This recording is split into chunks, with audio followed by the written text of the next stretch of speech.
Hi and very good morning to Diana Lipoyan, our lecturer of Communicative English 3, my beloved classmate and fellow audience. Today the topic that we are going to discuss is about graph and chart.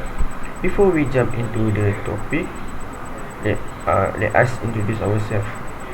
So my name is Cikgu Zamil Zakwan bin Cikgu Rashid, and my three members is Muhammad Muazzin Nazuddin bin Farani, Muhammad Al-Hafiz bin Muzni, and Muhammad Izal Chin. So we are from class DEP 4B. Introduction. The main source of household income is from employment. Most families in Malaysia depends on income from employment as a source of income family to bear all family expenses and achieve the comfort of living. Income equality is an important factor in achieving a high quality of life and at the same time improve the well-being of the people. Apart from income, education is also considered as an agent of change and improvement of quality of life that can lead to the well-being of individuals and families. Economic growth requires a highly skilled workforce to keep pace with global development. It is because labor productivity is a determinant of a country's competitiveness in the global market.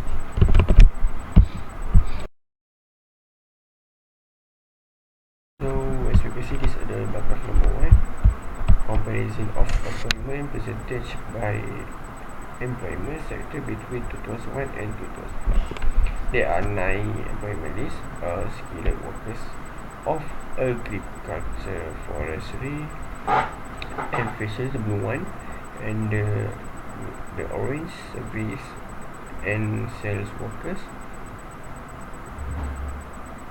The light grey, clerical support workers. The yellow one, technician and the professional related. The light blue, professional. The light green, manager.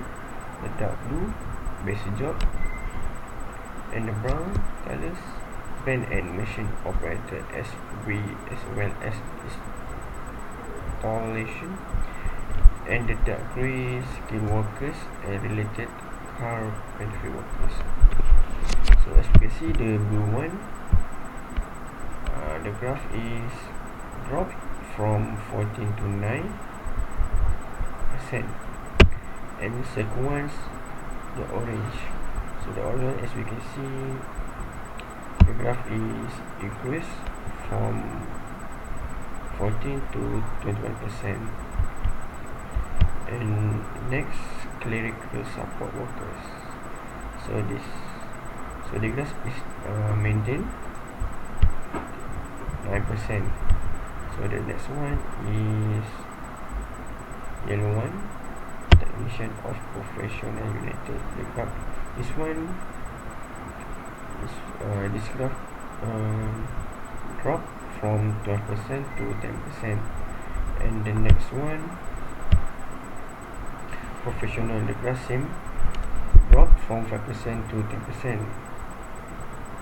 And the professional, the graph is increased 5% to 10%. And the next one, the graph is drop 7% to 6%.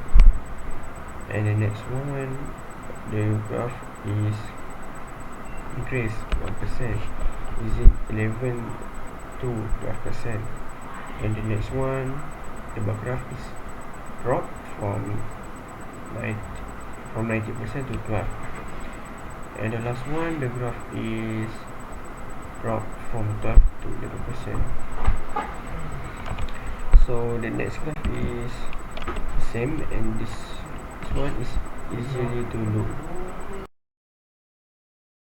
This table shows serious labor employment trends in 2001 until 2012.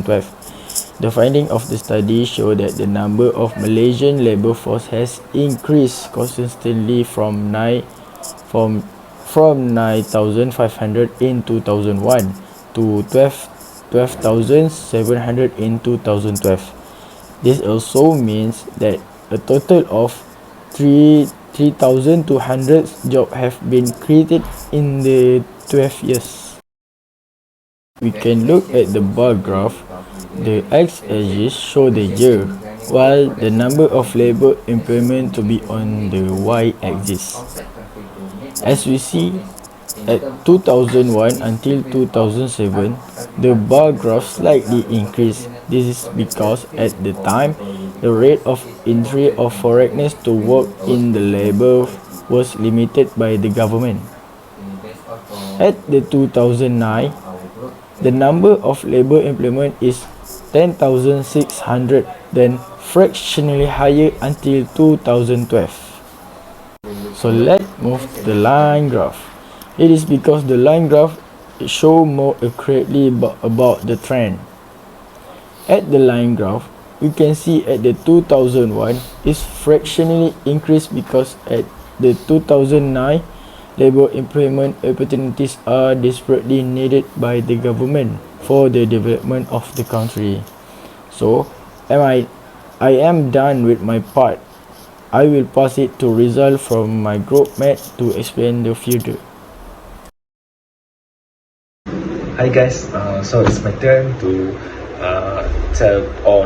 present my chart. So what do you see the slide? This is a pie chart. So the pie chart presents the data of the population works according to the sector of employment in 2012. There are 5 works according to the sector was management, professional, basic worker, skilled workers, and the last is service and sales. So the slide show the percentage the population work according to the sector of deployment. So the first is management. So what they see, management is 5% below the 10s. So next is professional. Professional is 50% more than 10. And the 3 is basic workers. Basic workers professional work is 25%, a quarter of 13%, and skilled workers was 20%, more than 50%, and service and sales was a bigger percentage. They are 25%, more than 30%. Pie chart, pie chart that you see. So next present is Al-Hafiz. Thank you to my friend Rizal. Now I will explain to you about the bar graph for percentage of working population by educational achievement for years 2001 to 2012. Okay, the bar graph is shown for 4 category, where the first category is blue bar. The first category is non-formal education for blue bar.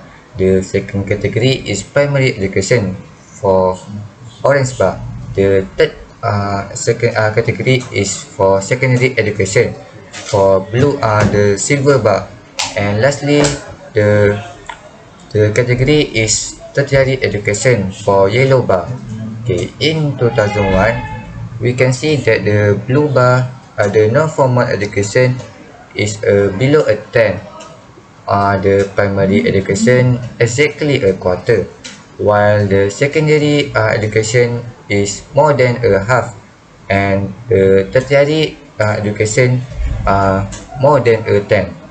Okay, from 2001 we can see the difference in the years of 2012. In 2012, the non-formal education is decreased, where the percentage is 3%, Also, the primary education is decreased too, where the percentage is 17%. But the secondary education is increased, where the percentage is 57%. And also the tertiary education is increased, where the percentage is 24%. Okay, from the bar graph we can see the pattern of the pattern of the data, where for non-formal education and secondary education we can see the data is shown for up and down, while the primary education is decreased, and lastly the tertiary education is increased. Now we move to the pie charts of percentage of working population by educational achievement in years 2001 to 2012. Okay, firstly, we can see that 2001 to 2005 and 2007 and 2009 have a same percent, where the percentage is 9%, below a tenth. It's not below, so it's close to the 10. It's close to a 10. Okay, for 2006 and 2010, the percentage is 7%, where below a 10. Okay, for 2011 and 2012, the percentage is 6%, where the below a 10. Okay, for 2008, the percentage is 11%. So the percentage is more than a 10. Okay. From the pie chart we can see the biggest education achievement for a years in 2008. The second biggest is for 2001 to 2005, 2007 and 2009. So the third is 2010 and 2006, and the fourth is 2011 and 2012. From the finding and discussion, it can be concluded that Malaysia is undergoing change on economic structure if viewed from the employment of labour by sector. The importance of the service industry becoming increasingly into the national economy in the 21st century. That is, the people of this country should equip themselves with the knowledge and skill appropriate to the needs labour market in order to increase productivity and competitiveness. Education is a factor that affects increased productivity and competitiveness. Thus, the government has set out a human capital development policy that has education, but it is clear education in Malaysia, especially higher education, still has so much room for thrift. This situation will definitely affect Malaysian food security, because with the addition population and declining food production capacity, Malaysia will be increasingly depending on the outside country to meet domestic food needs. In terms of opportunities, the field of agriculture and also becoming a potential field for people who recognize its important and strategic value toward national security. Alright, that's all from we. Okay, thank you.